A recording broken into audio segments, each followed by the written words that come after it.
శ్రీ సాయి సచరిత 30వ అధ్యాయం. షిరిడీకి లాగబడిన భక్తులు. వణి నివాసి కాకాజీ వైద్య, బొంబాయి నివాసి పంజాబీ రామ్లాల్. ఈ అధ్యాయంలో బాబా షిరిడీకి ఇచ్చిన ఇద్దరు భక్తులు వృత్తాంతం చెప్పుకుందాము. దయామయుడుగు భక్తవత్సలుడు శ్రీ సాయికి నమస్కారం. వారు దర్శనం మాత్రమే భవసాగరం తరింపజేయొచ్చి మన ఆపదలను బాపెదరు. వారు నిర్గుణ స్వరూపులైన భక్తులకు కూర్చే సగుణ స్వరూపమును వహించిరి. భక్తులకు ఆత్మసాక్షాత్కారం కలిగించుటకు మహాత్ముల కర్తవ్యం. అది యోగీశ్వరుడైన సాయినాథుకు ముఖ్యమైన పని, తప్పనిసరి అయినది. వారి పాదములను ఆశ్రయించిన వారు పాపం నశించును. అట్టి వారి ప్రగతి నిశ్చయించుము. వారి పాదములను స్మరించుచు పుణ్యక్షేత్రముల నుండి బ్రాహ్మణులు వచ్చి వారి సన్నిధిలో వేదశాస్త్రమును పారాయణం చేసి గాయత్రీ మంత్రమును జపించెదరు. దుర్బలము పుణ్యహీనులు ఒకటిచే భక్తి అనగా నేమో మనకు తెలియదు. మనకింత మాత్రం తెలియను. ఇతరులను మనల్ని విడిచిపెట్టుటప్పటికీ బాబా మాత్రం మనల్ని విడివడు. వారి కృపకు పాత్రులైన వారు కావలసినంత శక్తి, జ్ఞానం, నిత్య వివేకమును పొందెదరు. భక్తులు కోరికలు పూర్తిగా గ్రహించి సాయి వాణిని నెరవేర్చును. అందుచేత ఎవరికి కావలసినవి వారు పొంది కృతజ్ఞతతో ఉండెదరు. కానీ మేము వారికి సాష్టాంగ నమస్కారం చేసి వేడుకొనెదము. మా తప్పులన్నీ క్షమించి సాయి మా ఆరాటములన్నీ బాబుగాక. కష్టముల పాలై సాయి నీ విధముగా ప్రార్థించు వారిని మనశ్శాంతించి బాబా కటాక్షమించే వారు సంతుష్టి నందెదరు. దయాసముద్రుడగు సాయి కటాక్షించుటచే హేమడ్ పంతు ఈ గ్రంథమును వ్రాయగలిగినని చెప్పుకొనెను. లేకున్నచో తనకు గల యోగ్యత ఎంత? ఎవరింత కఠినమైన వానికి పూనుకోగలవరెవరు? శ్రీ సాయి ఈ భారమంతయు వహించుటచే హేమడ్ పంతునకు కష్టం గాని శ్రమ గాని కానరాకుండెను. తన వాకును కలమును కూడా ప్రేరేపించుట శక్తివంతమగు జ్ఞానం అనే వెలుతురుండగా అతడు సంశయం గాని ఆరాటం గాని పొందనేలా? అతడు వ్రాసిన ఈ పుస్తక రూపమున సాయి అతని సేవను గైకొనెను. ఇది అతని గత జన్మ పుణ్య పరంపరంచే ప్రాప్తించును. కావున అతడు అదృష్టవంతుడని పుణ్యాత్ముడని అనుకొనెను. ఈ క్రింది కథ సాధారణ కథ కాదు, స్వచ్ఛమైన అమృతం. దీన్నెవరు తాగెదరో వారు సాయి మహిమను సర్వాంతర్యామిత్వమని తెలుసుకొందురు. వాదించువారు విమర్శించువారు ఈ కథలను చదవనక్కర్లేదు. దీన్ని కావలసినది అంతులేని ప్రేమ, భక్తి, వివాదం కాదు. జ్ఞానులు భక్తి విశ్వాసం గలవారు లేదా యోగులు సేవకులను అనుకునేవారు ఈ కథలను ఇష్టపడి మెచ్చుకొనేదరు. తదితరులు కాకమ్మ కథలను కొందరు.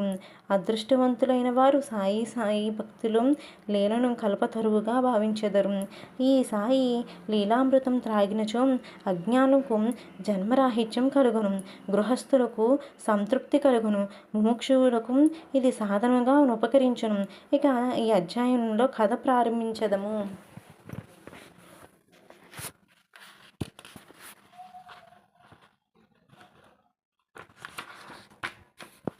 నాసిక్ జిల్లా వణిలో కాకాజీ వైద్య అని వాడుండెను.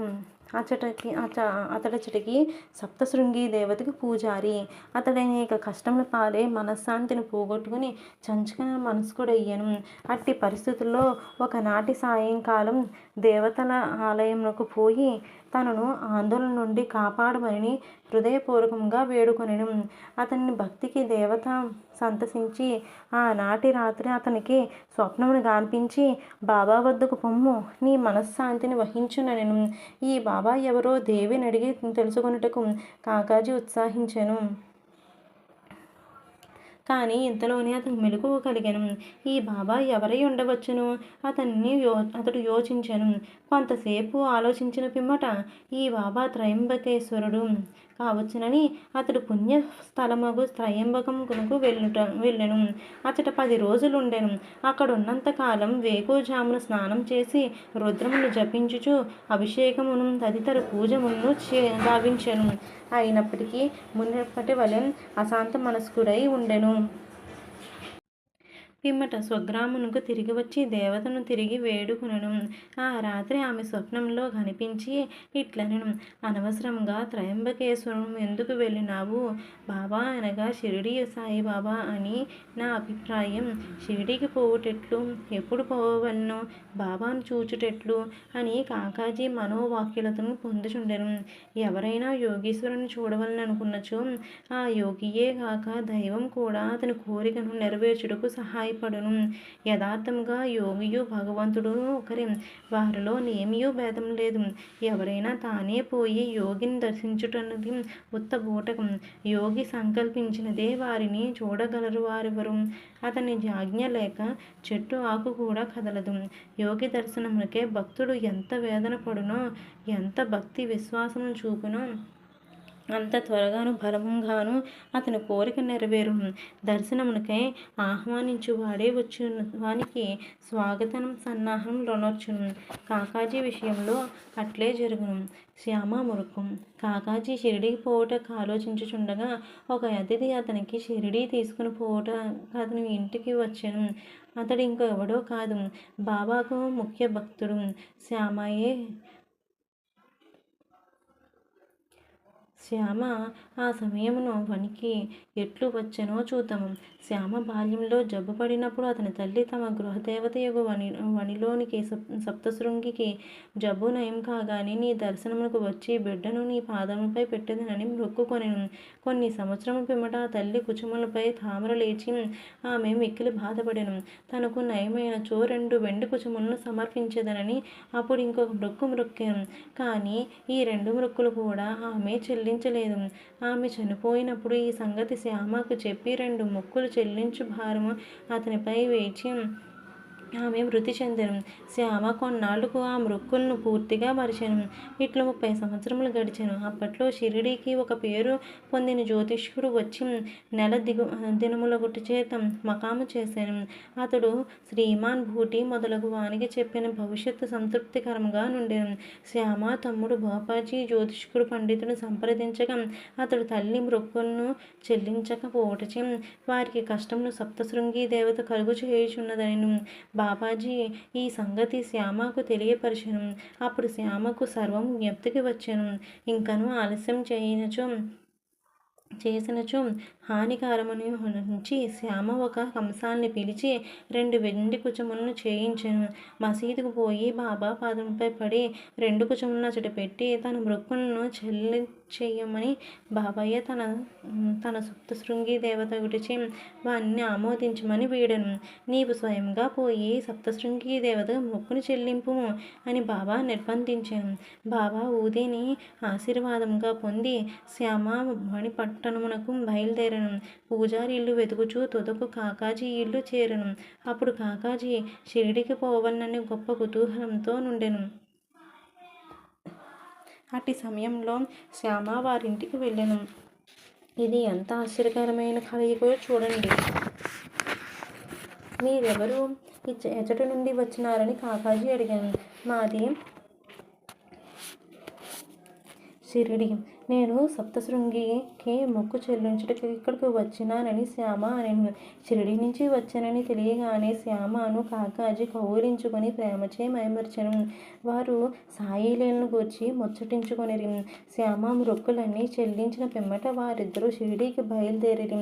షిరిడీ చేరగానే కాకాజీ మసీదుకు పోయి బాబాను చూచి వారి పాదములపై పడెను. అతని కండ్లు కన్నీటితో నిండెను. అతని మనసు శాంతించెను. సప్తశృంగి దేవత స్వప్నంలో తెలియపరిచిన రీతిగా బాబాను చూడగానే అతనికి మనసులోని చంచలత్వం అంతమోపోయి ప్రశాంతత వహించెను. కాకాజీ తన మనసులోనిట్లా అనుకొనెను, ఏమి ఈ అద్భుత శక్తి! బాబాను ఏమీయూ పలకలేదు, ఉత్తర ప్రత్యుత్తరములు కూడా జరగలేదు, ఆశీర్వచనములైన పలకలేదు. కేవలం వారి దర్శనమే సంతోషమునకు కారణమయ్యెను. వారి దర్శనం మాత్రమున నా మనశ్చాంచల్యం పోయినది, అంతరంగమున ఆనందం ఉద్భవించినది. ఇది ఏ దర్శన భాగ్యం! అతడు తన దృష్టిని సాయినాథుని పాదములపై నిగడించెను. అతడి నోట మాట రాకుండెను. బాబా లీలలు విని అతను సంతోషించిన గొంతు లేకుండెను. బాబా సర్వస్వ శరణాగతిని వేడెను. తన వేదనను బాధలను మరిచెను. స్వచ్ఛమైన ఆనందమును పొందెను. అక్కడ 12 రోజులు సుఖముగా నుండి తుదకు బాబా వద్దకు సెలవు తీసుకుని వారి ఊది ప్రసాదమును ఆశీర్వచనమును పొంది ఇల్లు చేరెను. రహతా కుశాల్ చంద్ తెల్లవారుజామున వచ్చిన స్వప్నం నిజముగని అందురు. ఇది సత్యమే కావచ్చు, కానీ బాబా స్వప్నముగా కాల నియమం లేదు. ఒక ఉదాహరణ. ఒకనాడు సాయంకాలం బాబా కాకాసాహెబ్ దీక్షితుకు రహతాకు పోయి చాలా రోజుల నుండి చూచుకుండుటచే కుశాల్ చందును తీసుకుని రమ్మనెను. ఒక టాంగాను తీసుకొని కాకా రహతా వెళ్ళెను. కుశాల్ చందును కలుసుకొని బాబా చెప్పిన వార్తను అందజేశాను. దీనిని విని కుశాల్ చంద్ ఆశ్చర్యపడెను. మధ్యాహ్న భోజనం మంతరం నిద్రపోచుండగా తనకు స్వప్నంలో బాబా కనపడి వెంటనే షిరిడీకి రమ్మనందెను. అతడు షిరిడీకి పోవుటకు ఆతృతతోనున్నానని చెప్పాను. తన గుర్రం అచ్చట లేకుండుటచే తన కుమారుణ్ణి బాబాకు ఈ సంగతి తెలుపుటకై పంపెను. కుమారుడు ఊరు బయట పోవుసరికి దీక్షిత్ టాంగాను తీసుకుని వచ్చెను. కుశాల్ చంద్ను తీసుకుని రావలసిందిగా బాబా దీక్షిత్కు చెప్పుటచే నిద్దరు టాంగాలో కూర్చుండి షిరిడీకి చేరిరి. కుశాల్ చంద్ బాబాను దర్శించెను. అందరూ సంతోషించిరి. బాబా ప్రదర్శించిన ఈ లీలను చూచి కుశాల్ చంద్ మనస్సు కరిగెను. పంజాబీ రామ్లాల్ ఒకనాడు బొంబాయిలో నుండు పంజాబీ బ్రాహ్మణుడు రామ్లాల్ అనువాడు ఒక స్వప్నమును గాంచెను. ఆ స్వప్నంలో బాబా కనపడి షిరిడీకి రమ్మనెను. బాబా వానికి మహంతుల వలె కనిపించెను. కానీ అతనికి వారెచ్చట కలరో తెలియకుండెను. పోయి వారిని చూడవలనని మనమును నిశ్చయించుకొనెను. కానీ చిరునామా తెలియకుండుటచే చేయుటకేమియూ తోచకుండెను. ఎవరినైనా మనము పిలిచినచో వచ్చువారి కొరకు కావలసినవన్నీయూ మనం సమకూర్చెదము. ఈ విషయంలో కూడా అట్లనే జరిగెను. అతడు ఆనాడు సాయంకాలం వీధులలో పోవుచుండగా ఒక దుకాణంలో బాబా ఫోటోను చూచెను. స్వప్నంలో చూచిన మహంతు ముఖ లక్షణములు పటంలోనున్న వానితో సరిపోయిను కనుకొనక ఆ పటం సాయిబాబాదని తెలిసెను. అతడు వెంటనే షిరిడీకి పోయి అచ్చటనే తన అంత్యకాలం వరకు ఉండెను. ఈ విధముగా బాబా తన భక్తులను దర్శనమిచ్చుటకై షిరిడీ తీసుకుని వచ్చుచుండెను. వారి ఇహపరముల కోరికలు నెరవేర్చుచుండెను. శ్రీ సాయినాథాయ నమః. 30వ అధ్యాయం సంపూర్ణం. 4వ రోజు పారాయణం సమాప్తం.